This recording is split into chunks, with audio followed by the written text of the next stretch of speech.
মানসিক দক্ষতার ঘড়ি, যান্ত্রিক দক্ষতা ও সংখ্যাগত দক্ষতার ক্লাসে আপনাদের সবাইকে স্বাগতম। আমরা প্রথমে ঘড়ি সংক্রান্ত যে প্রবলেমগুলো হয়, যে প্রবলেমগুলো আসে, সেগুলো আমরা সলভ করব। কিন্তু কথা হইল, শেষ ক্লাসে কি আমি ঠিকঠাকভাবে ক্লাস নিতে পারবো? কিছু একটা তো প্রবলেম হয়েছে। ওকে, আমাদের প্রথমে আমরা করব যেটা, সেটা হচ্ছে ঘড়ি। ঘড়ি সংক্রান্ত যে প্রবলেমগুলো আছে সেগুলো আমরা সলভ। তো ঘড়ি তো সবাই দেখছি, এখন তো ডিজিটাল যুগ আসার কারণে আমরা অ্যানালগ ঘড়ি খুব একটা দেখি না। তো ঘড়ি বলতে আমরা সাধারণত অ্যানালগ ঘড়িটাকে আমরা বোঝার চেষ্টা করব, ঠিক আছে? তো প্রথমে আমরা যে টাইপটা করব, যে ঘড়ির সময় হারানো। যারা আগের যুগে ঘড়ি ব্যবহার করতেন, আপনারা জানেন যে ঘড়ি অনেক সময় স্লো হয়ে যেত। ঘড়ি অনেক সময় স্লো হয়ে যেত। শোভন, আপনি জয়েন অডিওতে ক্লিক করুন, শুনতে পারবেন। 17 তারিখ হবে কিনা এটা তো নিশ্চিত না, পিএসসি থেকে তো ডেট দিয়ে, পিএসসি ডেট দিলে তখন আমরা বলবো। তো খেয়াল করেন, একটা ঘড়ি যখন সময় হারায়, সময় হারাতে হারাতে মোট যখন 12 ঘন্টা হারায়, 12 ঘন্টা হারালে সেই ঘড়িটা আবার সঠিক সময় দিবে। কত ঘন্টা? 12 ঘন্টা। একটা ঘড়ি স্লো হইতে হইতে স্লো হইতে যদি সব মিলিয়ে 12 ঘন্টা স্লো হয়ে যায়, 12 ঘন্টা স্লো হইলে ঘড়িটা সঠিক সময় দিবে। তাহলে ধরেন, এই যে একটা ঘড়ি প্রতিদিন 30 মিনিট করে হারায়, মানে 30 মিনিট করে স্লো হয়। না, ত্রিভুজ গণনা লাগবে না, একটি ঘড়ি প্রতিদিন 30 মিনিট করে স্লো হয়ে যায়, তাহলে কত দিন পর আবার সঠিক সময় দিবে? দেখেন, সে 30 মিনিট করে স্লো হচ্ছে, কত মিনিট? 30 মিনিট একদিনে। আর সব মিলিয়ে যদি 12 ঘন্টা স্লো হয়, 12 ঘন্টা স্লো হইলে ঘড়িটা আবার সঠিক সময় দিবে। সব মিলিয়ে 12 ঘন্টা স্লো হইলে সঠিক সময় দিবে। তাহলে আমরা দেখি 12 ঘন্টা, একদিনে যদি 30 মিনিট হারায়, তাহলে 12 ঘন্টা হারাইতে কত দিন লাগবে? তাহলে আমরা এইভাবে ঐহিক নিয়মে করতে পারি। 30 ঘন্টা হারায় একদিনে, তাহলে 1 ঘন্টা হারাবে 1/30 দিনে। তাহলে আমাকে হারাইতে হবে কত? সব মিলিয়ে 12 ঘন্টা হারাইতে হবে, সব মিলিয়ে 12 ঘন্টা হারাইলেই সঠিক সময় দিবে। তাহলে এখন, ও আচ্ছা, ঘন্টা না মিনিট হবে, সরি এটা মিনিট, থ্যাংক ইউ। হ্যাঁ, 30 মিনিট হারায় একদিনে, তাহলে 1 মিনিট হারাবে 1/30 দিনে। এখন 12 ঘন্টা, এই ঘন্টাটাকে মিনিটে প্রকাশ করবো, কারণ এটা যেহেতু মিনিটে আছে এটাও মিনিটে নিতে হবে। তো 1 ঘন্টা যেহেতু কয় মিনিট, 1 ঘন্টা কয় মিনিট বলেন তো? 1 ঘন্টা 60 মিনিট। তাহলে 60 মিনিট যদি হারায়, তাহলে সেই ঘড়িটা, সরি, 12 ঘন্টা হারাইলে যেহেতু সঠিক সময় দেয়, তাহলে এই 12 ঘন্টা হারাইতে কত দিন লাগে? এই যে 12 × 60 ভাগ 30, 30 দ্বারা 60কে ভাগ করলে হবে 2, 12 আর 2 গুণ করলে হবে 24, টোটাল 24 দিন লাগবে। তাহলে আমরা এখান থেকে কি বুঝলাম? না, এর বাইরে আর কিছু পড়তে হবে? তাহলে আমরা এখান থেকে বুঝলাম, একটা ঘড়ি প্রতিদিন যতটুকু সময় হারাবে, এরকম করে হারাইতে হারাইতে হারাইতে হারাইতে টোটাল 12 ঘন্টা যখন হারাবে সে সঠিক সময় দিবে। তাহলে আসলে আমরা কি করব? এই হারানোর সময় দ্বারা 12 ঘন্টাকে কি করছি? ভাগ করছি। হারানোর সময় দ্বারা 12 ঘন্টাকে ভাগ করলে আমরা কতদিন পর সঠিক সময় দিবে সেটা পেয়ে যাব। তাহলে আমরা এখান থেকে একটা সূত্র পাইলাম, সঠিক সময় দেওয়ার জন্য প্রয়োজনীয় দিন 12 ঘন্টাকে ভাগ করব হারানো সময় দ্বারা। 12 ঘন্টাকে ভাগ করব হারানো সময় দ্বারা। একটা ঘড়ি পুরোটা একবার ঘুরে আসলে কত ঘন্টা হয় বলেন? 47-এ ম্যাথ মেন্টাল থেকে গণিতে 15 মার্ক থাকবে। একটা ঘড়ি পুরোটা যদি ঘুরে আসে, এইখান থেকে পুরোটা ঘুরে আসলে কত ঘন্টা হয়? 12 ঘন্টা হয় না? এরকম করে হারাইতে হারাইতে হারাইতে হারাইতে 12 ঘন্টা যদি হারিয়ে ফেলে, তাহলে সে আগের জায়গায় চলে আসে। এই জন্যই একটা ঘড়ি যদি সব মিলে 12 ঘন্টা হারায়, তাহলে তখন সঠিক সময় দেবে। তাহলে সঠিক সময় দেওয়ার জন্য প্রয়োজনীয় দিন 12 ঘন্টাকে হারানো সময় দ্বারা ভাগ করব। তাহলে এবার আপনারা প্রশ্ন সলভ করেন। একটি ঘড়ি প্রতিদিন 15 মিনিট করে হারায়, তাহলে কতদিন পর পুনরায় সঠিক সময় দিবে? এটা আপনারা সলভ করেন। হ্যাঁ, এগুলো মানসিক দক্ষতার অঙ্ক। তাহলে আমরা কি করব? 12 ঘন্টাকে ভাগ করব 15 মিনিট দ্বারা। এখন মিনিট দ্বারা তো ঘন্টাকে ভাগ করা যাবে না, মিনিট দ্বারা ঘন্টাকে ভাগ করা যাবে না। তাহলে কি করতে হবে, উপরে ঘন্টাটাকে মিনিটে প্রকাশ করতে হবে। কিভাবে? এই যে 1 ঘন্টা 60 মিনিট, তাহলে 60 দ্বারা গুণ করলে এটা মিনিট হয়ে যাবে, আর নিচে 15 মিনিট। তাহলে 15 দ্বারা 60কে ভাগ করলে 4, 4 × 12 = 48 দিন। তাহলে এই ঘড়িটার 48 দিন পর সঠিক সময় দিবে। কারো কোনো সমস্যা আছে? শুরুতে 24 ঘন্টা কই বের করছি? আমি তো কোথাও 24 ঘন্টা বের করি নাই। কোথাও 24 ঘন্টা বের করছি? কোথাও তো বের করি নাই। ইনফিনিক্স 60i, আপনি শুরুতেই 24 ঘন্টা বের করলাম, এটা কোথায় পেলেন? কোথাও তো লেখি নাই। এটা এবার সলভ করে ফেলেন। একটি ঘড়ি প্রতিদিন 4 মিনিট করে হারায়, তাহলে কতদিন পর পুনরায় সঠিক সময় দিই? হ্যাঁ, ববি একটা সুন্দর কথা বলছে, এত কাহিনী করার কি দরকার, ঘড়িটা ঠিক করে আনলেই হয়। হুদাই আমাদের ভেজালের মধ্যে রাখছে। তাহলে 4 মিনিট দ্বারা ভাগ করব 12 ঘন্টাকে, ঘন্টাকে তো ভাগ করা যাবে না, এই জন্য 60 দ্বারা গুণ করে 12ঘন্টাকে মিনিটে প্রকাশ করব। তাহলে 4 দ্বারা 12কে ভাগ করলে হবে 3, 3 আর 60 গুণ করলে 180 দিন। তাহলে এটা হলো 180 দিন, খুব সহজ ম্যাথ। তাহলে এটাও সলভ করে ফেলেন। ও ইনফিনিক্স 24 দিন, ওটা এই যে 30 মিনিট হারাইছে, সেখানে 30 দ্বারা ভাগ করছি। এই যে এটাতে 20 মিনিট হারাচ্ছে, তাহলে 20 দ্বারা ভাগ করবেন, যত দিন আসবে ততই। ওটা তো অ্যান্সার করে আসবে, হিসাব করে আসছে 24। একটি ঘড়ি প্রতিদিন 20 মিনিট করে হারায়, তাহলে কত দিন পর পুনরায় সঠিক সময় দিবে? তাহলে এই যে 12 ঘন্টাকে 20 মিনিট দ্বারা ভাগ করব, কিন্তু কথা হচ্ছে ঘন্টাকে তো মিনিট দ্বারা ভাগ করা যাবে না, এই জন্য 60 গুণ করে নিব। তাহলে 20 দ্বারা 60কে ভাগ করলে হবে 3, 3 × 12 = 36 দিন। একজন বলছেন যদি সেকেন্ডে থাকে, গুড কোশ্চেন, যদি সেকেন্ডে থাকে তাহলে দেখি সেকেন্ডে থাকলে কি হয়, সেটাও আমরা করে ফেলি। ধরেন একটা ঘড়ি প্রতিদিন, ধরেন যে 180 সেকেন্ড, একটি ঘড়ি প্রতিদিন 180 সেকেন্ড করে হারায়, তাহলে কতদিন পর ঘড়িটা সঠিক সময় দিবে? তাহলে কি করব? তাহলে ওই 180 দ্বারা ভাগ করব 12 ঘন্টাকে, যে 180 সেকেন্ড দ্বারা ভাগ করব 12 ঘন্টাকে। 12 ঘন্টাকে ভাগ করতে হবে, 12 ঘন্টাকেই ভাগ করতে হবে, এটা কোনো মিস নাই। এখন ঘন্টাকে তো সেকেন্ড দ্বারা ভাগ করতে পারবেন না, তাহলে এই ঘন্টাটাকে সেকেন্ডে প্রকাশ করতে হবে। দেখেন 12-র সাথে 60 গুণ করলে হয়ে যাবে মিনিট, এই মিনিটের সাথে আবার 60 গুণ করলে হয়ে যাবে সেকেন্ড। এবার উপরেও সেকেন্ড, নিচেও সেকেন্ড। 60 দ্বারা 180কে ভাগ করলে হবে 3, 3 দ্বারা 12কে ভাগ করলে হবে 4, 4 আর 60 গুণ করলে 240 দিন। 240 দিন পর সঠিক সময় দিই। 120 দিন কিভাবে হয়? 120 দিন তো হবে না, ঠিকই তো আছে, আপনি হিসাবে ভুল করছেন তাহলে।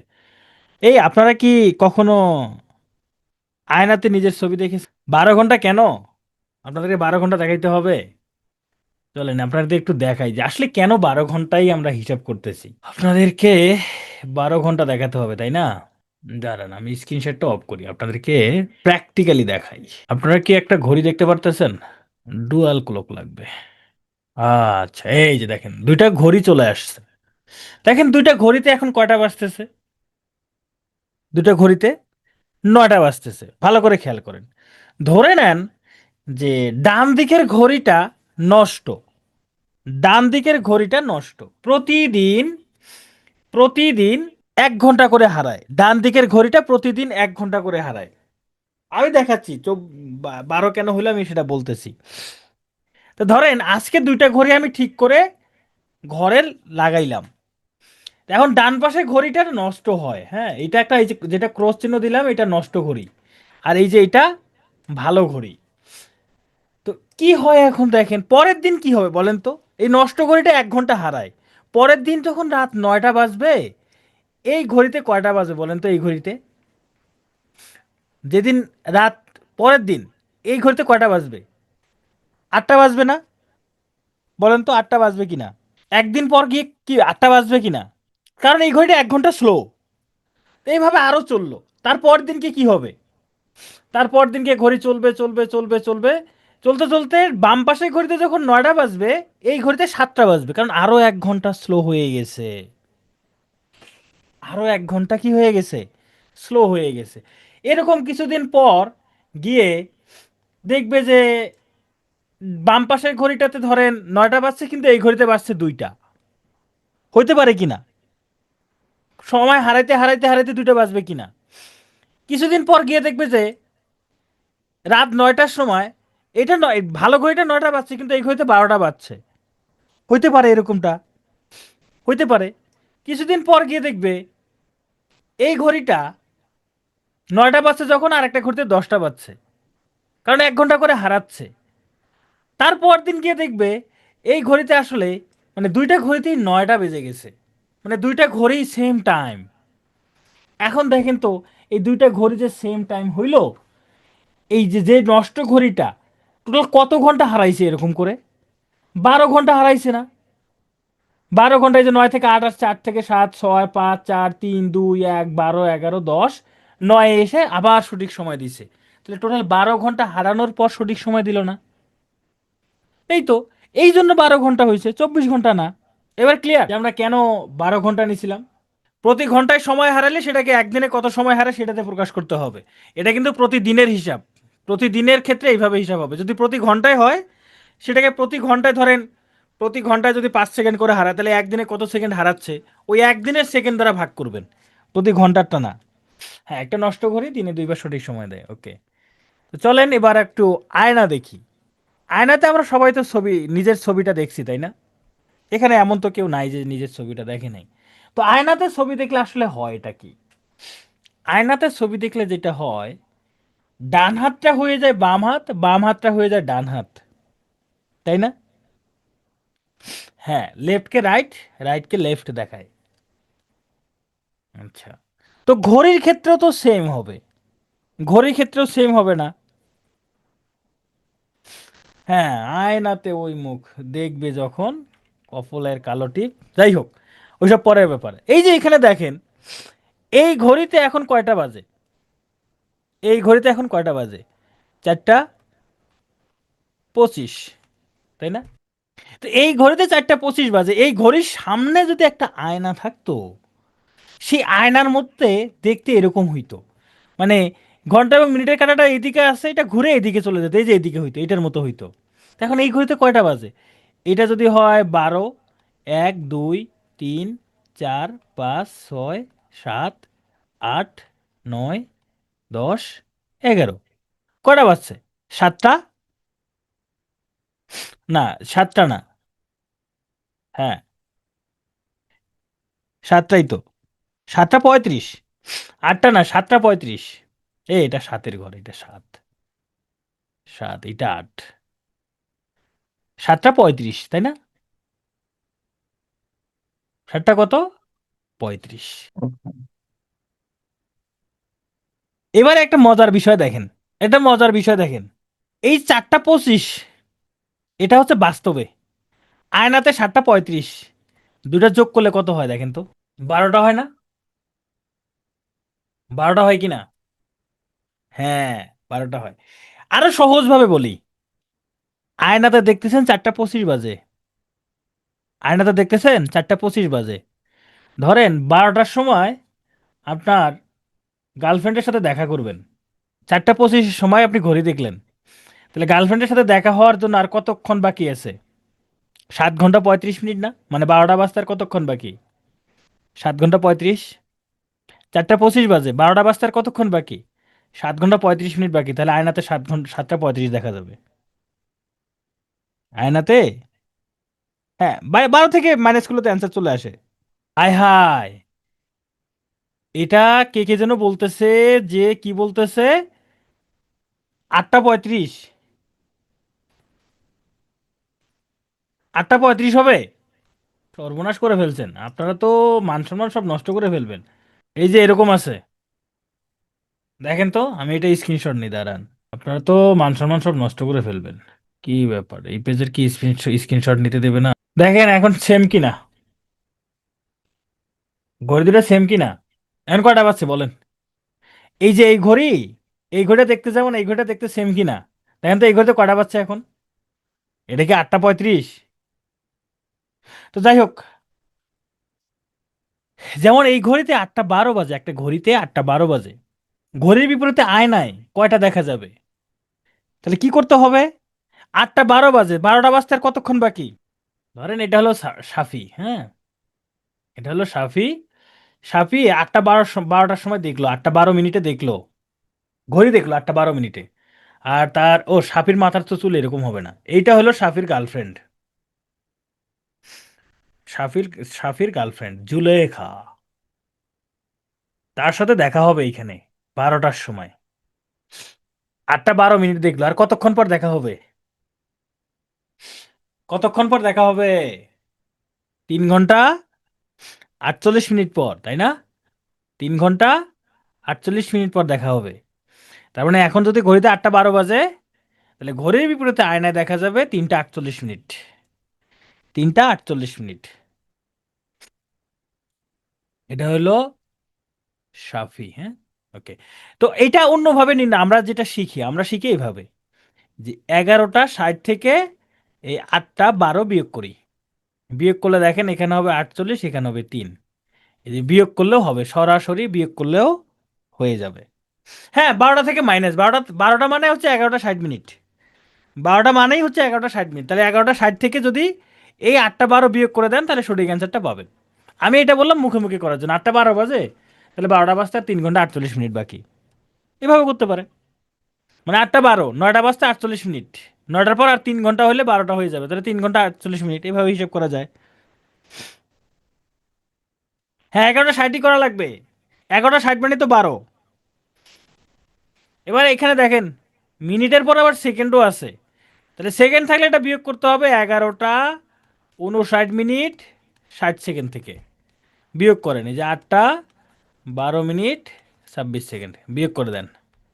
তাহলে এখানে কত হবে? 34, এখানে হবে 47, এখানে হবে 3। 3 ঘন্টা 47 মিনিট 34 সেকেন্ড। ও, এটা টাকলা হয়ে গেছে, আরে একটু চুল দিয়ে দেই, ভালো করে চুল দিয়ে দেই, একটু সুন্দর বানাই দেই। না, মোজ হয়ে গেল তো।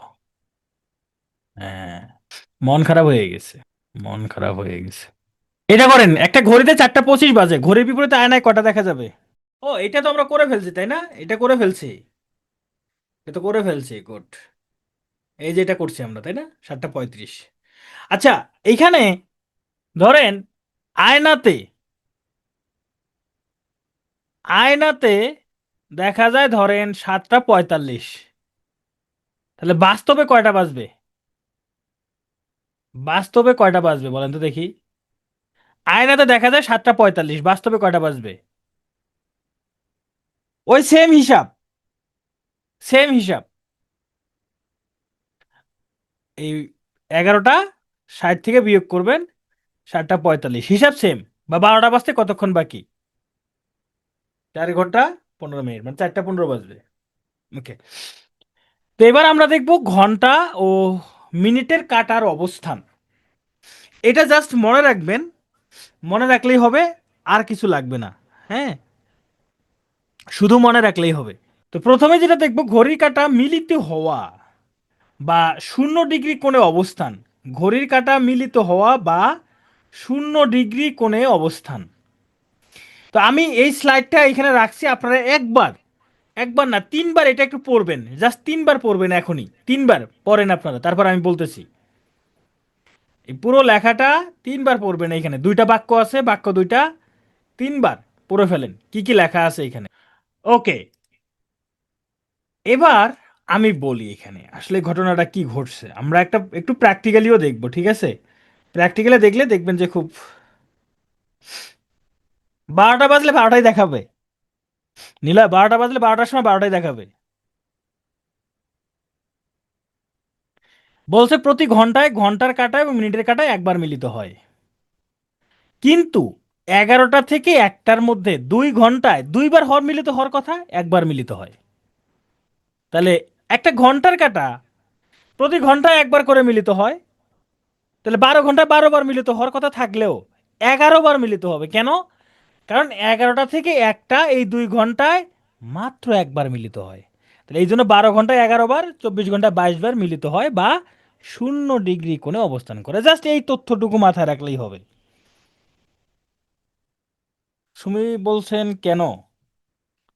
আপনাদের যদি প্রত্যেকটা প্র্যাকটিক্যালি দেখাই তাহলে তো সমস্যা হয়ে যাবে। আচ্ছা দেখেন, এই ঘড়িতে দেখেন, এই ধরেন এখন হচ্ছে কয়টা বাজে, 2টা বাজে না? এই ঘড়িতে দেখেন 2টা বাজে। চলেন ঘড়িটা চলতে শুরু করলো, হ্যাঁ, ঘড়িটা চলতে শুরু করলো। দেখেন কখন মিলিত হয়।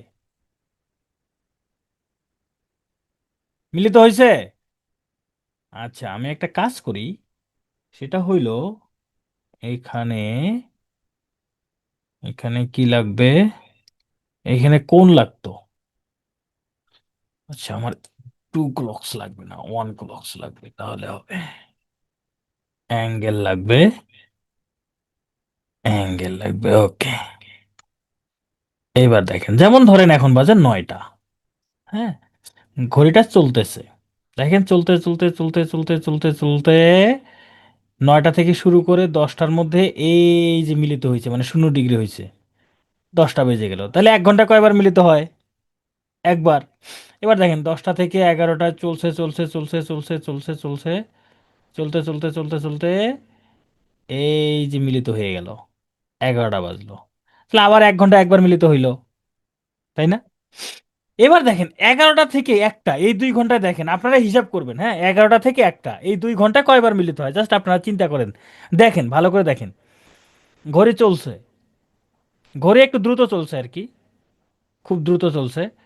এই তো চলছে চলছে চলছে চলছে চলতে চলতে এই যে মিলিত হয়েছে একবার, হ্যাঁ।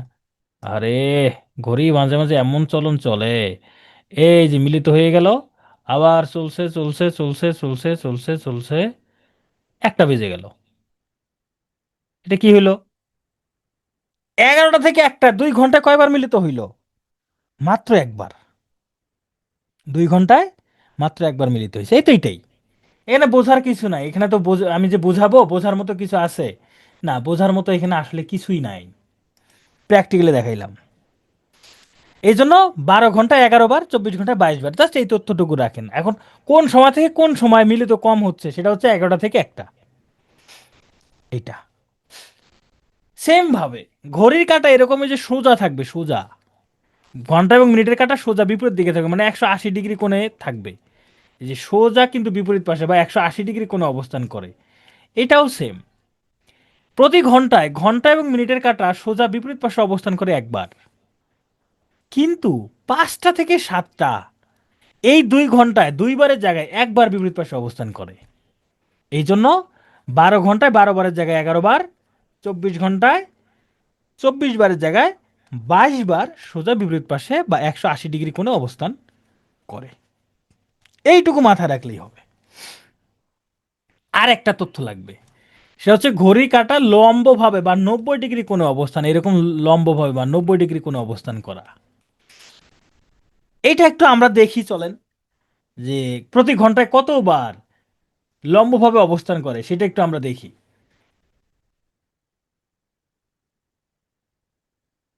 এখন দেখেন 1টা বাজে, হ্যাঁ, ঘড়িটা চলা শুরু করলো, দেখেন কখন কখন 90 ডিগ্রি হয়। এই দেখেন, এই যে একবার 90 ডিগ্রি হয়ে গেল, এখনো কিন্তু 2টা বাজে নাই, আবার চলা শুরু করলো, আবার চলা শুরু করলো।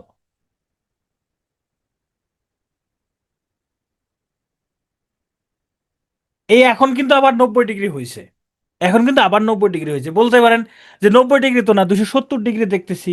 হ্যাঁ, আপনি 270 ডিগ্রি দেখতেছেন, এটা ট্রু। এইদিকে 270 হলে এইদিকে 90 ডিগ্রি, এইদিকে 90 ডিগ্রি হয়েছে, মানে এই পাশে 270 ডিগ্রি হয়েছে, মানে এই পাশে 90 ডিগ্রি হয়েছে। তাহলে 1 ঘন্টায় কয়বার 90 ডিগ্রি হইলো বলেন তো? 1 ঘন্টায় কয়বার 90 ডিগ্রি হইলো? 2 বার। তাহলে প্রতি ঘন্টায় 90 ডিগ্রি কয়বার হয়? 2 বার। তাহলে প্রতি ঘন্টায় যেহেতু 2 বার 90 ডিগ্রি কোনো অবস্থান করে, প্রতি ঘন্টায় যেহেতু 2 বার 90 ডিগ্রি কোনো অবস্থান করে, তাহলে 12 ঘন্টায় 24 বার হওয়ার কথা, তাই না? কিন্তু 2টা থেকে 4টা, এই সময়টা একটু আপনারা হিসাব করবেন, হ্যাঁ, কয়বার 90 ডিগ্রি হয় আপনারা একটু হিসাব করেন। 2টা থেকে 4টা, এই 2টা থেকে চলা শুরু করলো, কয়বার 90 ডিগ্রি হয় আপনারা একটু হিসাব করবেন, হ্যাঁ। এই একবার হয়েছে এখানে, তাই না? একবার।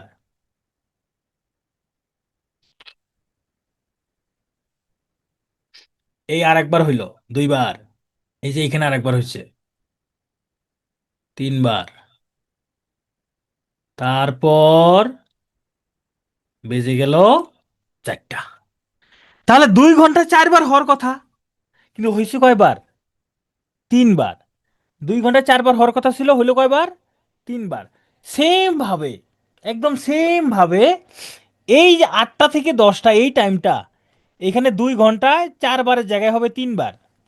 আর এই যে 2টা থেকে 4টা, এখানে 2 ঘন্টায় 4 বারের জায়গায় হবে 3 বার। তাহলে 12 ঘন্টায়, 12 ঘন্টায় হওয়ার কথা কতবার? 24 বার। 24 বার না হয়ে এইখানে একবার কমে যাবে, এইখানে একবার কমে যাবে, তাহলে 12 ঘন্টায় 22 বার 90 ডিগ্রি কোণে অবস্থান করে। এই তো এটুকুই। এটা এখানে লেখা আছে, এই যে এই লেখাটাই এখানে লেখা আছে, যে প্রতি ঘন্টায় ঘন্টা এবং মিনিটের কাঁটা লম্বভাবে অবস্থান করে 2 বার, কিন্তু 2টা থেকে 4টার মধ্যে 2 ঘন্টায় 3 বার, 8টা থেকে 10টার মধ্যে 2 ঘন্টায় 3 বার লম্বভাবে অবস্থান করে, লম্বভাবে অবস্থান করে। তাই প্রতি 12 ঘন্টায় 22 বার এবং প্রতি 24 ঘন্টায় 44 বার লম্বভাবে বা 90 ডিগ্রি কোণে অবস্থান করে। এই তথ্যটুকু just শুধু মাথায় রাখলেই হবে। এমন কেন হয়, এই কেনের উত্তর নাই, আমি তো দেখাইলাম। এখন আপনি সামনে একটা কলম নিয়ে বাঁকা করলেন, এখন আপনি বললেন আমি এর উপরে বল প্রয়োগ করলাম, এটা বাঁকা হইলো কেন? তো এই কারণের উত্তর তো আমি দিতে পারবো না। আপনি আপনার বয়ফ্রেন্ডকে গালে একটা থাপ্পড় দিলেন, আপনার বয়ফ্রেন্ড ব্যথা পাইলো, এখন আপনি আমাকে প্রশ্ন করলেন আমি বয়ফ্রেন্ডকে মারলাম, সে ব্যথা পাইলো কেন? তো এটা তো উত্তর আমার কাছে নাই। এবার চলেন ঘন্টা এবং মিনিটের কাটার মধ্যবর্তী কোণ নির্ণয় দেখি। এটা শেখার আগে বলেন তো, মিনিটের কাটা, মিনিটের কাঁটা পুরোটা ঘুরে আসতে কতক্ষণ সময় নেয়? একটা মিনিটের কাঁটা ঘড়ির যেখান থেকে শুরু হবে আবার ঘুরে সেখানে আসতে কতক্ষণ সময় লাগে? 60 মিনিট। তাই একটা মিনিটের কাঁটা এইখান থেকে শুরু করে ঘুরে আবার আগের জায়গায় আসলে কত ডিগ্রি ঘুরে বলেন তো? বৃত্তাকার পথে করে কত ডিগ্রি ঘুরে? 360 ডিগ্রি, তাই না? তার মানে এই 60 মিনিটে একটা মিনিটের কাঁটা ঘুরে কত ডিগ্রি? 60 মিনিটে ঘুরে 360 ডিগ্রি। তাহলে 1 মিনিটে ঘুরবে কত ডিগ্রি? 360 ভাগ 60 সমান 6 ডিগ্রি। এইটা একটু মাথায় রাখবেন। একটা মিনিটের কাঁটা প্রতি মিনিটে 6 ডিগ্রি অতিক্রম করে। একটা মিনিটের কাঁটা প্রতি মিনিটে 6 ডিগ্রি অতিক্রম করে। তাহলে ঘন্টার কাঁটা কতক্ষণ লাগে? এবার দেখেন ঘন্টার কাঁটা, ঘন্টার কাঁটা 12 ঘন্টা লাগে পুরোটা ঘুরে আসতে। 12 ঘন্টা, 12 ঘন্টায় অতিক্রম করে 360 ডিগ্রি। তাহলে 1 ঘন্টায় অতিক্রম করে এই 360 ভাগ 12, 30 ডিগ্রি। ঘন্টার কাঁটা প্রতি ঘন্টায় 30 ডিগ্রি অতিক্রম করে। তাহলে 1 ঘন্টায় মানে 60 মিনিটে, ঘন্টার কাঁটা 60 মিনিটে অতিক্রম করে 30 ডিগ্রি। তাহলে 1 মিনিটে অতিক্রম করবে 30 ভাগ 60 মানে হাফ ডিগ্রি। থামারি করি, মিনিটের কাঁটা, মিনিটের কাঁটা 1 মিনিটে অতিক্রম করে 6 ডিগ্রি, কিন্তু ঘন্টার কাঁটা 1 মিনিটে অতিক্রম করে হাফ ডিগ্রি। এই দুইটা তথ্য একটু মাথায় রাখবেন, এই দুইটা তথ্য, আর কিছু লাগবে না।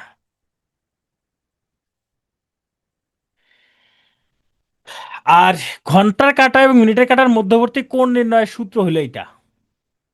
ঘন্টা এবং মিনিটের কাঁটার মধ্যবর্তী কোণ নির্ণয়ের সূত্র এটা: 11m - 60h/2, এমতে মিনিট, এইচতে 60। সূত্রটা কিভাবে আসছে সেটা আমি এখন দেখাইতে পারতেছি না সময়ের অভাবে, এজন্য দুঃখিত। তবে এইটুকু একটু মাথায় রাখবেন, কাটা ঘন্টার কাটা, এটা হচ্ছে ঘন্টার কাটা, শুধু কাটা না, এটা হবে ঘন্টার কাটা এবং মিনিটের কাটার মধ্যবর্তী কোণ 11 × এমতে হলো মিনিট, -60 × H/2। এখানে দুইটা দুইটা খাড়ার দণ্ড দেওয়া আছে, মানে পরম মান, মানে এটার মান যদি কখনো মাইনাস আসে সেটাও প্লাস লিখতে হবে। তাহলে এবার দেখেন, সন্ধ্যা 6টা 10 মিনিট থেকে 7টা 40 মিনিট পর্যন্ত একটি সাধারণ ঘড়ির মিনিটের কাঁটা কত ডিগ্রি ঘুরবে? হ্যাঁ তিথি, হ্যাঁ এটাও ঠিক আছে। 38 - 11/2m, এটাও চলবে, একই একই কথা।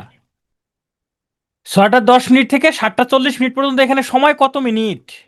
দেখেন তো, 6টা 10 থেকে 7টা 40 মিনিট পর্যন্ত কত মিনিট হয়? 90 মিনিট। 90 মিনিট না? তাহলে 90 মিনিট, এখানে সময়ের ব্যবধান 90 মিনিট।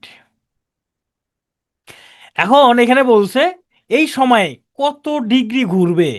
আমরা জানি 1 মিনিটে ঘুরে 6 ডিগ্রি মিনিটের কাটা, তাহলে 90 মিনিটে ঘুরবে 6 × 90, 540 ডিগ্রি। এটাই অ্যান্সার।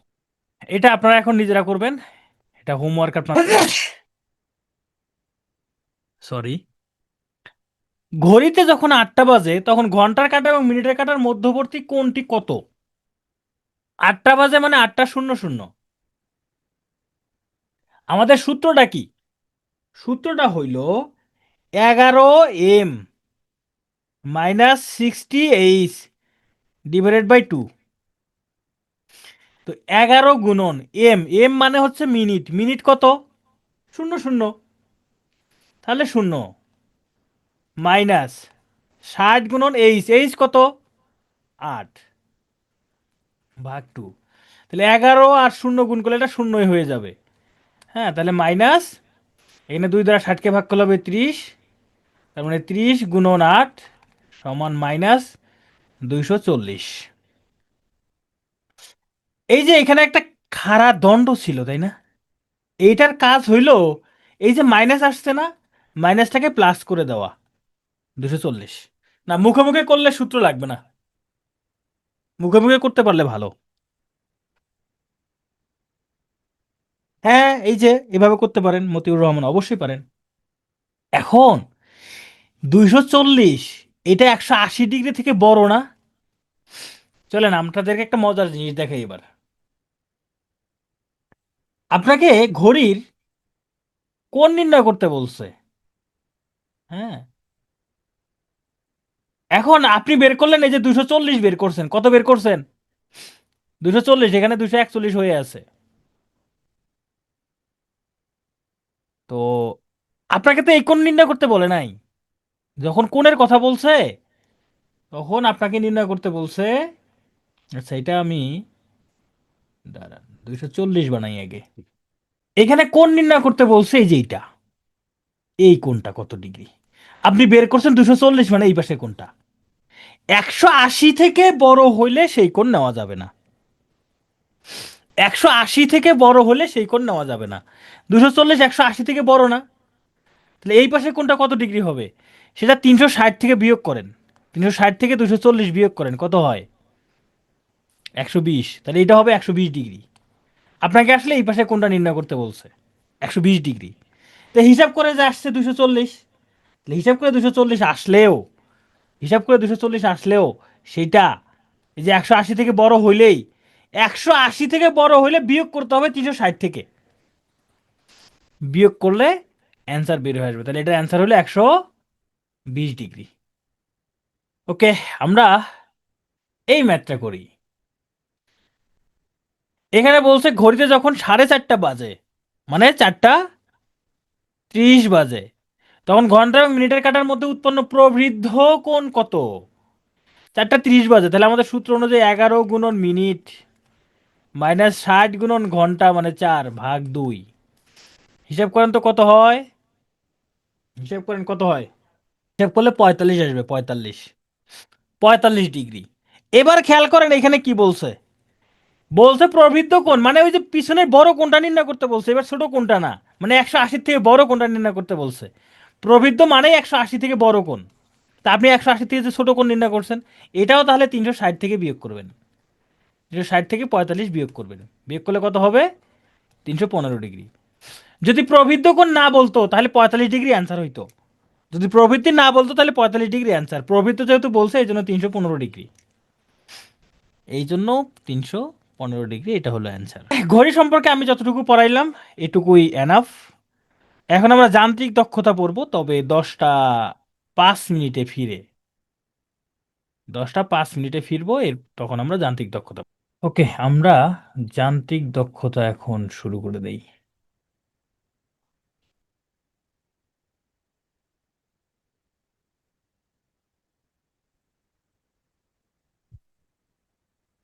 ঘন্টার কাঁটা 1 মিনিটে হাফ ডিগ্রি তৈরি করে, একটু আগে বললাম না, হাফ ডিগ্রি। আমাদের যান্ত্রিক দক্ষতা শুরু করার আগে একটু গিয়ার সম্পর্কে জানতে হবে, হ্যাঁ। গিয়ার সম্পর্কে জানতে হবে।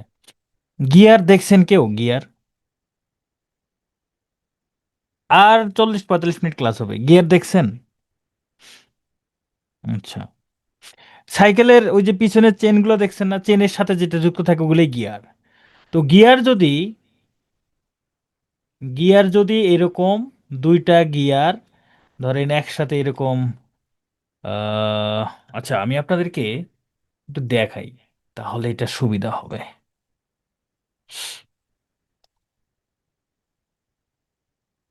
গিয়ার জেনারেটর কোথায়? এই তো।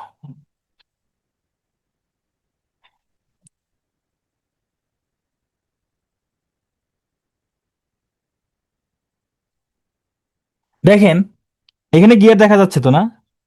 হ্যাঁ, দেখা যাচ্ছে, ওকে। দেখেন দুইটা গিয়ার একসঙ্গে যুক্ত আছে, এগুলো এক একটা গিয়ার, হ্যাঁ। এখানে দুইটা গিয়ার। তো এই যে দুইটা গিয়ার একটা গিয়ার আর একটা গিয়ারের সাথে কি আছে? একটা গিয়ার আর একটা গিয়ারের সাথে লাগানো আছে। দেখেন দুইটা গিয়ার দুই দিকে ঘুরতেছে, তাই না? দুইটা গিয়ার দুই দিকে ঘুরতেছে না? হ্যাঁ, এই ক্লাসগুলো আপনারা ইউটিউবে বিস্তারিত পাবেন, ইউটিউবে একদম ফ্রিতে বিস্তারিত পাবেন। দুইটা গিয়ার দুই দিকে ঘুরতেছে কিনা বলেন, তাই না?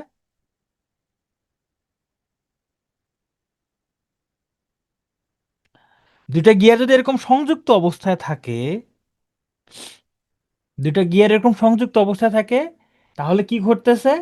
একটা গিয়ার আর একটা গিয়ারের বিপরীত দিকে ঘুরতেছে। আমরা যদি আর একটা গিয়ার যুক্ত করে দেই, যেমন আমরা এখানে আরেকটা গিয়ার যুক্ত করে দিলাম, এখন দেখেন তিনটা গিয়ারের মধ্যে প্রথম গিয়ারটা আমি যদি এখানে নাম্বারিং করি, এটা 1 নং, এটা হলো 2 নং গিয়ার, এটা হলো 3 নং গিয়ার।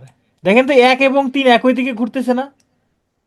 1 এবং 3 একই দিকে ঘুরতেছে না? 1 আর 3, এই যে সাদা পয়েন্টটা দেখেন, সাদা পয়েন্টটার দিকে দেখেন, সাদা পয়েন্টটা দেখলে বুঝতে পারবেন 1 এবং 3 একই দিকে ঘুরতেছে। হ্যাঁ, 1 এবং 3 একই দিকে ঘুরতেছে। তাহলে এরকম যদি গিয়ার একটা আর একটার সাথে সংযুক্ত অবস্থায় থাকে, পাশাপাশি দুইটা গিয়ার দুই দিকে ঘুরবে। পাশাপাশি দুইটা গিয়ার দুই দিকে ঘুরবে, এটা তো বুঝতে পারছি। আমি যদি এখানে আরেকটা গিয়ার যুক্ত করে দেই, ধরেন আমি এখানে আরেকটা গিয়ার যুক্ত করে দিলাম, সে এখানে আরেকটা গিয়ার যুক্ত করলাম। এইবার দেখেন 4 নাম্বার আরেকটা গিয়ার যুক্ত করলাম। দেখেন এখানে 1 আর 2, আমি যদি এখানে নাম্বারিং করি, এটা হবে 3, এটা হবে 4। খেয়াল করে দেখেন 2 নং গিয়ার আর 4 নং গিয়ার সেম ডিরেকশনে ঘুরতেছে, তাই না? 2 এবং 4 সেম ডিরেকশন, 1 এবং 3 সেম ডিরেকশনে ঘুরতেছে। তাহলে এরকম গিয়ার, দুইটা গিয়ার যদি সংযুক্ত অবস্থায় থাকে, পাশাপাশি গিয়ারগুলো বিপরীত দিকে ঘুরে। কিন্তু একটার পর আরেকটা যদি থাকে, যেমন এক, এরপর আরেকটা 2 নম্বর গিয়ার আছে, 3 নম্বর গিয়ার, তাহলে 1 আর 3 সেম ডিরেকশনে ঘুরবে। এখানে যদি আরেকটা গিয়ার যুক্ত করে দেই, ধরেন আমি আরেকটা গিয়ার যুক্ত করে দিলাম, ধরেন আমি আরেকটা গিয়ার যুক্ত করে দিলাম 5 নম্বর গিয়ারটা, তাহলে 1 3 5, 1 3 5 সেম ডিরেকশনে ঘুরবে। 1 3 5 এগুলো সেম ডিরেকশনে ঘুরবে। এই হইল গিয়ার সম্পর্কে, হ্যাঁ। জোর জোর অবস্থানে এগুলো সেম দিকে, বিজোর অবস্থানে এগুলো সেম দিকে ঘুরবে। এটা হচ্ছে গিয়ারগুলো যদি সংযুক্ত অবস্থায় থাকে। এবার আরেকটা জিনিস দেখেন, সাইকেল তো দেখছেন, সাইকেলের সামনে একটা বড় গিয়ার থাকে, বড় গিয়ার থাকে, পিছনের চাকার সাথে একটা ছোট গিয়ার থাকে। আর এই গিয়ার দুটো এরকম একটা চেন দ্বারা যুক্ত থাকে, তাই কি না? যুক্ত থাকে না? এখন বলেন, এই গিয়ারটা, সামনের গিয়ারটা যেদিকে ঘুরে, পিছনের গিয়ারটাও কি সেম দিকে ঘুরে নাকি বিপরীত দিকে? দুইটাই সেম ডিরেকশনে ঘুরে না? সেম ডিরেকশনে ঘুরে, রাইট? তাহলে এরকম যদি বেল্ট দ্বারা বা চেন দ্বারা যদি গিয়ার যুক্ত থাকে, তাহলে এই গিয়ারগুলো একই দিকে ঘুরবে, একই দিকে ঘুরবে। এখন আপনি যদি চান কি চান, যে আপনি সাইকেল নিতে চাবেন সামনের দিকে, কিন্তু সাইকেল দৌড়াবে পিছনের দিকে, এইটা কি সম্ভব? আপনাদের কি মনে হয় এটা কি সম্ভব? আপনি চাচ্ছেন প্যাডেল মারবেন সামনের দিকে, কিন্তু সাইকেল যাবে পিছনের দিকে, এটা সম্ভব না? সম্ভব, সম্ভব। যদি চেনটা এইভাবে লাগানো থাকে, চেনটা যদি এইভাবে লাগানো থাকে, তাহলে দুইটা দুই দিকে ঘুরবে, তাহলে দুইটা দুই দিকে ঘুরবে। আপনি এটা যদি এইদিকে ঘুরে, এটা তার উল্টো দিকে ঘুরবে। তার মানে বেল্টটা যদি সমান্তরালে থাকে, মানে এরকম যদি থাকে, তাহলে সেম ডিরেকশন। আর যদি এরকম ক্রস আকৃতির থাকে, এরকম ক্রস আকৃতির থাকে, তাহলে সেম ডিরেকশনে ঘুরবে না, অপোজিট ডিরেকশনে ঘুরবে।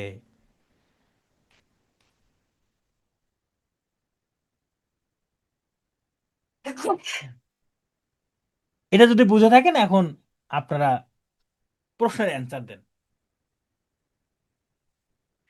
1 নং চাকাটি ঘড়ির কাঁটার বিপরীতে যদি ঘোরে, ঘড়ির কাঁটার বিপরীতে মানে এইদিকে,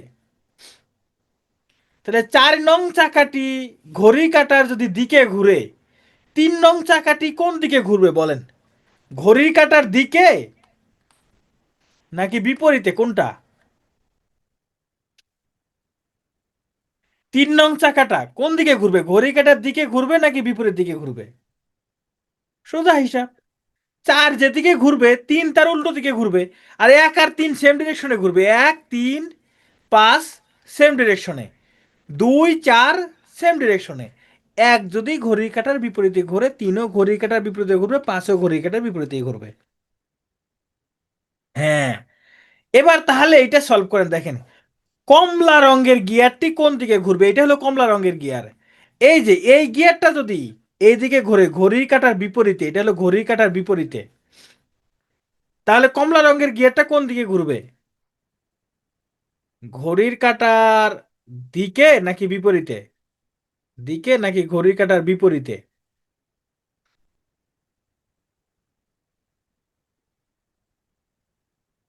চলেন আমরা একটা একটা করে যাই। এই গিয়ারটা যেদিকে ঘুরবে, এই গিয়ারটা তার উল্টো দিকে ঘুরবে। কেন? কারণ এই যে বেলটা ক্রস আকৃতিতে আছে। তাহলে এইটা যদি ঘড়ির কাঁটার বিপরীতে ঘুরে, এটা ঘড়ির কাঁটার দিকে ঘুরবে। এটা ঘড়ির কাঁটার দিকে ঘুরলে এটাও ঘড়ির কাঁটার দিকে ঘুরবে, মাঝখানে একটা গিয়ার আছে তাই। আর এইটা এই বেলটা সমান্তরাল আকৃতির আছে, তাই না? ক্রস আকৃতিতে নাই। তাহলে এটা যেদিকে ঘুরবে এটাও সেদিকে ঘুরবে, তাহলে এটা দিকে ঘুরবে, ঘড়ির কাঁটার দিকে। তো এইসব সহজ জিনিস, এগুলো আপনারা পারবেন। তাহলে এটা আপনাদের হোমওয়ার্ক থাকলো, প্লাস প্রশ্ন ব্যাংক থেকে আপনারা বেশি বেশি প্র্যাকটিস করবেন। প্রশ্ন ব্যাংক থেকে বেশি বেশি কি করবেন? প্র্যাকটিস করবেন। ওকে। এবার আমরা একটু দেখি লিভার। এই লিভার আবার সেই লিভার না, হ্যাঁ। এই লিভার হচ্ছে কাজ করার দক্ষতা বৃদ্ধি করে, মানে কি অল্প বল প্রয়োগে বেশি কাজ করা যায়, সেটা হচ্ছে লিভার।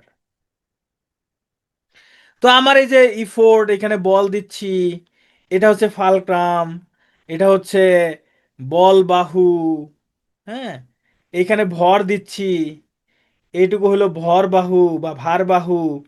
তো এখানে অনেক সূত্র আছে, অনেক সূত্র আছে। তো এইসব সূত্র টুত্র আমার অত কিছু দরকার নাই। চলেন অঙ্ক, সরাসরি অঙ্কে চলে যাই, অঙ্ক দেখলে বুঝতে পারবেন। লিভারের ভারসাম্য ঠিক রাখতে প্রশ্নবোধক স্থানে কত কেজি ওজন স্থাপন করতে হবে? মনে রাখতে হবে দূরত্ব আর ওজনের গুণফল দুই দিকেই সমান হইতে হবে। দূরত্ব আর ওজনের গুণফল দুই দিকেই সমান হবে। এই পাশের দূরত্বের সাথে এই পাশের ওজনের গুণফল করলে কত হয়? 40। এই পাশে দূরত্ব 4, তাহলে এখানে ওজন কত দিলে 40 হবে? সেটাই হবে উত্তর। এখানে ওজন হবে 10, কারণ 4 আর 10 গুণ করলে 40। তাহলে দুই দিকে দূরত্ব আর ওজনের গুণফল সমান হলে তবেই ভারসাম্য ঠিক থাকবে। তবেই ভারসাম্য ঠিক থাকবে, এটা খুবই ইম্পর্টেন্ট, এটা পরীক্ষা আসতে পারে 48-এ এরকম একটা প্রশ্ন আসছিল। এটা খুবই সহজ, খুবই সহজ। এটা এবার আপনারা সলভ করেন। এই প্রশ্নবোধক স্থানে কত কেজি ওজন দিতে হবে?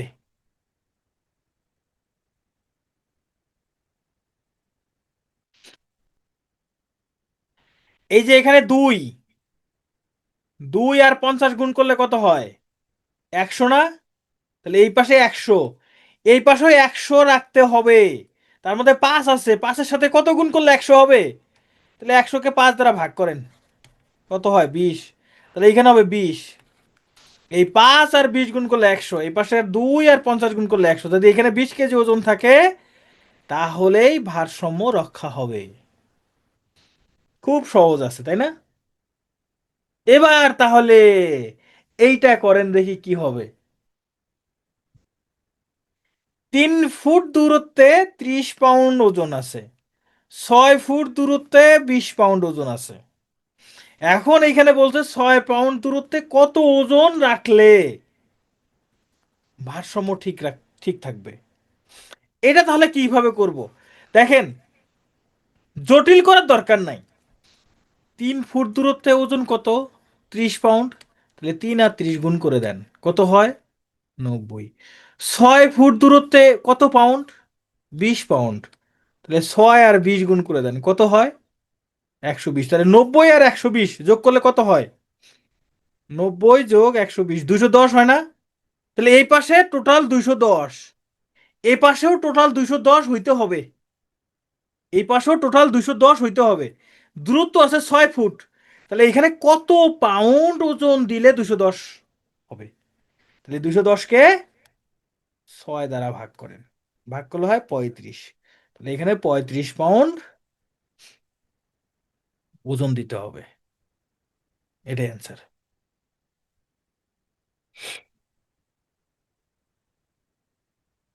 এইবার পুলির ক্ষেত্রে দেখেন,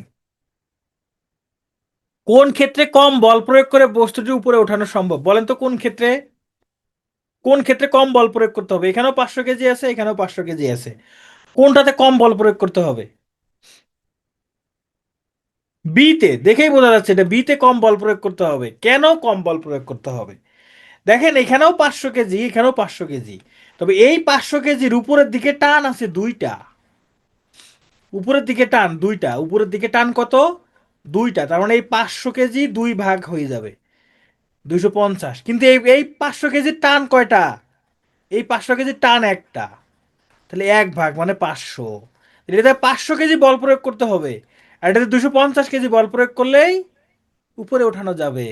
তার মানে এই বস্তুটা উপরে উঠাইতে কম বল প্রয়োগ করতে হবে বিতে। হ্যাঁ, যত টান তত ভাগ। তবে টানটা উপরের দিকে হইতে হবে, এই যে এটা নিচের দিকে, কিন্তু আপনি ধরে যখন এটা ধরে টান দিবেন, এটা কিন্তু নিচের দিকে, এটা কাউন্ট হবে না। এই যে এটা নিচের দিকে, এটা কাউন্ট হবে না। টান সবসময় উপরের দিকে যাবে। দেখতে হবে ভরের সাথে যুক্ত আছে কিনা। দ্বিতীয়ত দেখতে হবে এটা উপরের দিকে উঠবে কিনা, টান দিলে এটা উপরের দিকে উঠবে কিনা। যদি উপরের দিকে ওঠে সেটাই টান। এবার তাহলে এটা সলভ করেন। এই ওয়েটটা, এই 300 কেজি ওজন উপরের দিকে তুলতে ন্যূনতম কত ওজন প্রয়োগ করতে হবে? কত ওজন প্রয়োগ করতে হবে?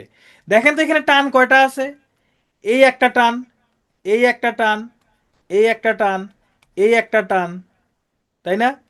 এই একটা টান, এটাও টান, এটা উপরের দিকে টানতেছে, যে তীর চিহ্ন ধরে এটা উপরের দিকে টানতেছে। টান কয়টা? 1 2 3 4 5 6টা। তাহলে 300-কে 6 দ্বারা ভাগ করেন, কত হয়? 50। তাহলে 50 কেজি কি করতে হবে? ওজন প্রয়োগ করতে হবে। আচ্ছা, আপনাদেরকে আরেকটা, হ্যাঁ, এইবার বলেন তো কত কেজি ওজন প্রয়োগ করতে হবে? এইবার কত কেজি ওজন প্রয়োগ করতে হবে? এইবার টান কিন্তু আর 6টা নাই, এই একটা, দুইটা, এই দুইটা টান আর কাউন্ট হবে না। কেন?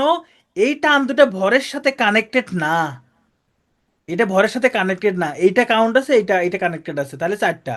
এইবার 300-কে ভাগ করতে হবে 4 দ্বারা, তাহলে 75। তাহলে আপনাদের হোমওয়ার্ক।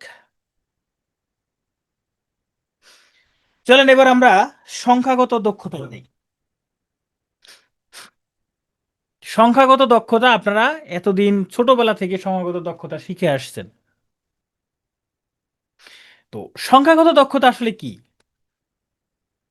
সংখ্যাগত দক্ষতা আমরা কিছু সিরিজ দেখব। সংখ্যাগত দক্ষতা এখনো শুরু করি নাই, এখন বুঝতে পারবেন। বাইরে এইটা আগেরটায়, এই যে এটা ভরের সাথে যুক্ত ছিল যখন, তখন আমরা এই টান কাউন্ট করছি। যখন আমি এটা মুছে দিছি, এটা মুছে দিছি, এই যে এটা মুছে দিছি যখন, তখন আর টান 6টা হয় না, টান হয়েছে 4টা। এটা যখন মুছে দিছি, এই যে এখানে কানেকশনটা খুলে দিছি, এই ভরের সাথে কানেকশন নাই, এই মাঝখানের পুলিটা ভরের সাথে কোনো কানেকশন নাই, এখানে এটার সাথে কোনো কানেকশন নাই। তাহলে এই টান দুইটা কাউন্ট হবে না, এই টান দুইটা কাউন্ট হবে না, তখন টান হবে 4টা। এটা সহজ জিনিস। এই যে এটা ভরের সাথে যদি কানেক্টেড থাকে, তখন টান 6টা, কানেক্টেড নাই তখন টান 4টা, কারণ এই টান দুইটা তখন কাউন্ট হবে না। এই তো এইটুকুই, আর কিছু না। হ্যাঁ, ওটা এমনি ঝুলে আছে। দেখেন 45তম বিসিএস এই প্রশ্নটা আসছে, কোন সংখ্যাটি পরে বসবে? এবার আপনারা প্রশ্ন উত্তর করবেন, কারণ সংখ্যাগত দক্ষতা আসলে এখানে বোঝানোর কিছু নাই। আপনারাই বলেন কোন সংখ্যাটি পরে আসবে। এখানে 8 আসছে, 8-এর পরে 4 আসছে, 4-এর পরে 2 আসছে, 2-এর পরে 1 আসছে, 1-এর পরে 1/2, তারপরে 1/4, তারে কত আসবে? 1/8। গুড। কারণ এই যে 8-কে 2 ভাগ করে হচ্ছে 4, 4-কে 2 ভাগ করে 2, 2-কে 2 ভাগ করে 1, 1-কে 2 ভাগ করে 1/2, 1/2-কে 2 ভাগ করে 1/4, তাহলে 1/4-কে আবার 2 ভাগ করলে 1/8 হবে। তাহলে এটা অ্যান্সার। এবার বলেন দেখি, নিম্নলিখিত সংখ্যা শ্রেণীর সর্বশেষ সংখ্যার পরের সংখ্যাটি কত হবে? এটা বলছে 1, 2, 4, 7, 11, তারপরে কত হবে বলতো দেখি। দেখেন এখানে 1 এবং 2 এর পার্থক্য কত? 1। 2 এবং 4-এর পার্থক্য কত? 2। 4 এবং 7-এর পার্থক্য কত? 3। 7 এবং 11 পার্থক্য কত? 4। তাহলে এর পরের সংখ্যার সাথে পার্থক্য হবে 5। তাহলে এখানে কত হবে? 16 হবে। যদি এখানে 16 দেয় তবে পার্থক্য 5 হবে। তাহলে 16 রাইট অ্যান্সার। এবার এটা সলভ করেন। 5, 7, 10, 14, 25, এখানে ড্যাশ ড্যাশ আছে। এ ধারা শূন্য স্থানের সংখ্যাটি কত? 5, 7, 10, 14, dot dot dot dot dot 25, এই মাঝখানে কত হবে? একদম সহজ। এই 5 এবং 7-এর পার্থক্য 2, 7 এবং 10-এর পার্থক্য 3, 10 এবং 14-এর পার্থক্য 4, তাহলে 14 এবং এই সংখ্যাটার পার্থক্য হবে 5। তাহলে 14-এর সাথে 5 যোগ করলে কত হবে? 19, এখানে হবে 19। 19 আর 25-এর পার্থক্য দেখেন 6, ঠিক আছে তো? তাহলে এটা হবে 19। এই হলো 19। এই সিরিজটিতে পরের সংখ্যাটি কত দেখি বলেন। 3, 5, 8, 13, 21। দেখেন 3 আর 5 যোগ করে পরের সংখ্যা হয়েছে 8। এরপর 5 আর 8 যোগ করে তারপরের সংখ্যা হয়েছে 13। এরপর 8 আর 13 যোগ করে তারপরের সংখ্যা হয়েছে 21। তাহলে 13 আর 21 যোগ করে তারপরের সংখ্যা হবে 34। ফিবোনাচ্চি সিরিজের মতো। যদি এটা ফিবোনাচ্চি সিরিজ না, ফিবোনাচ্চি সিরিজ 0 এবং 1 দ্বারা শুরু হবে। হ্যাঁ। নিচের ধারার শেষ সংখ্যা কত বলেন? এটা স্পেশাল বিসিএস আসছিল, 42 স্পেশাল বিসিএস এ। এটা 3-এর উপর পাওয়ার 1, 3-এর উপর পাওয়ার 2, 3-এর উপর পাওয়ার 3, 3-এর উপর পাওয়ার 4। তাহলে এটা হলো এটা, এটা এটা, এটা এটা, এটা এটা, তারপরটা হবে 3-এর উপরে পাওয়ার 5। তাহলে কত হয়? 3-এর উপর পাওয়ার 5 হলে 243। এটা হইলো সঠিক উত্তর। আর এগুলো তো আপনারাই পারেন। অথবা 3 গুণ করে বৃদ্ধি পেয়েছে, 3-এর 3 গুণ 9, 9-এর 3 গুণ 27, 27-এর 3 গুণ 81, 81-এর 3 গুণ 243, এভাবেও করা যায়, একই কথা। এটা বলেন কত হবে? এখানে এইখানে বলছে কোনটা নিচের ধারার অন্তর্ভুক্ত নয়, মানে এইখানে ভুল করে অন্য কেউ ঢুকে গেছে এই ধারার মধ্যে। ভুল করে অন্য কেউ ঢুকে গেছে এই ধারার মধ্যে, ভুল করে অন্য কেউ ঢুকে ফেলছে। কে হবে সেটা বলেন? 29 নাকি 48, কোনটা? 29 আর 48 দুইটা উত্তর পাচ্ছি, কোনটা হবে? ভালো করে চিন্তা করেন। একজন বলছেন 26, কেউ বলছেন 10, কেউ বলছেন 13। হবে কোনটা?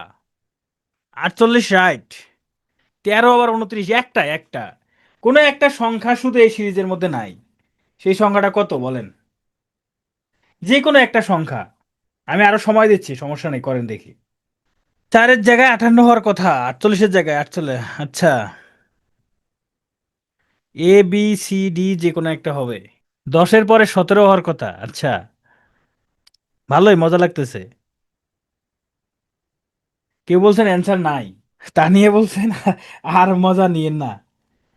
আমি তো ভাবতেছি এটা আপনাদের জন্য রেখে দেই, এটা আপনাদের জন্য রেখে দেই। কি বলেন? শোনেন, এই প্রশ্নটা আপনাদের ফাইনাল এক্সামে দিব, ফাইনাল এক্সামে দিব, এটা ফাইনাল এক্সামে দিব। আমি তাহলে আর উত্তর বললাম না, আমি একটা প্রশ্ন আগেই বলে দিলাম। চলেন পরেরটাতে যাই। এটা বলেন এখন, না ওটা আমি বলবো না। 3, 7, 4, 14, 5, 21, 6 ধারাটির অষ্টম সংখ্যাটি কত হবে? এখানে কয়টা সংখ্যা আছে? একটা, দুইটা, তিনটা, চারটা, পাঁচটা, ছয়টা, সাতটা আছে।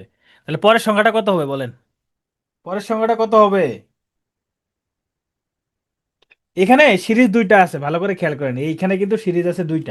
এখানে সিরিজ আছে দুইটা, একটা 3, 4, 5, 6, 7, 14, 21, হ্যাঁ তারপরটা হবে 28, এটা সহজ আছে। এবার বলেন প্রশ্নবোধক স্থানে কোনটি বসবে? এখানেও দুইটা সিরিজ আছে, সবাই দ্রুত সলভ করুন। এখানেও সিরিজ দুইটা।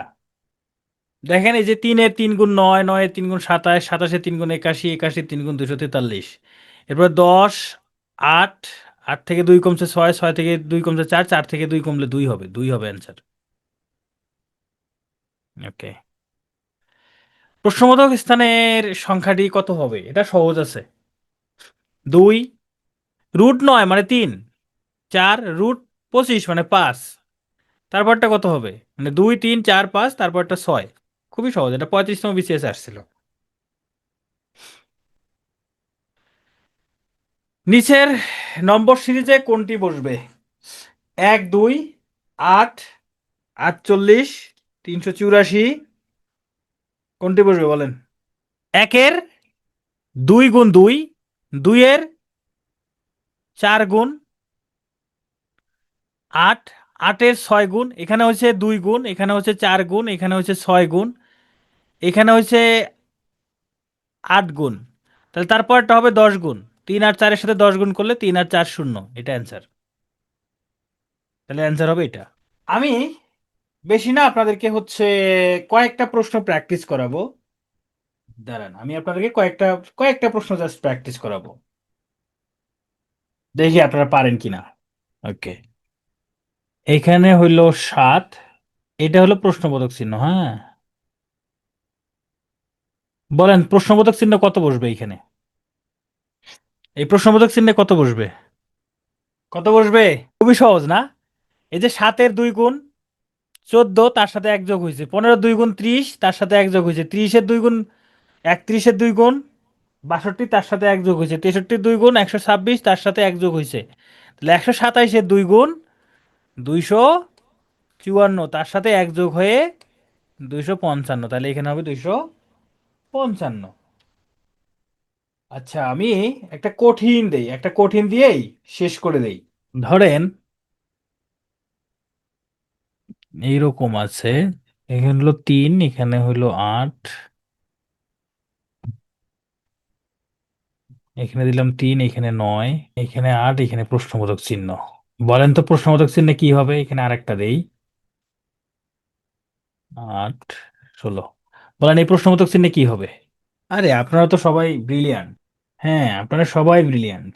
উপরে 3, 3, 8, 9, 8, 8, তাহলে এটা হবে 15, 16, তাহলে হবে 15, 16।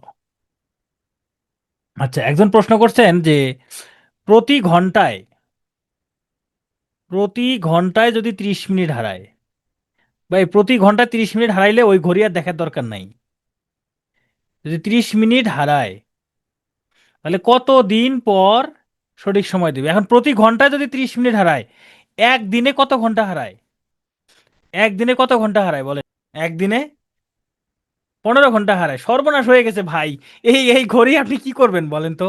এই ঘড়িটা আপনার কত দিন লাগবে না, যে ঘড়িটা প্রতি ঘন্টা 30 মিনিট হারায়, হ্যাঁ, একদিন লাগবে না, একদিনের মধ্যেই আবার সঠিক সময় দিবে। একদিনের মধ্যেই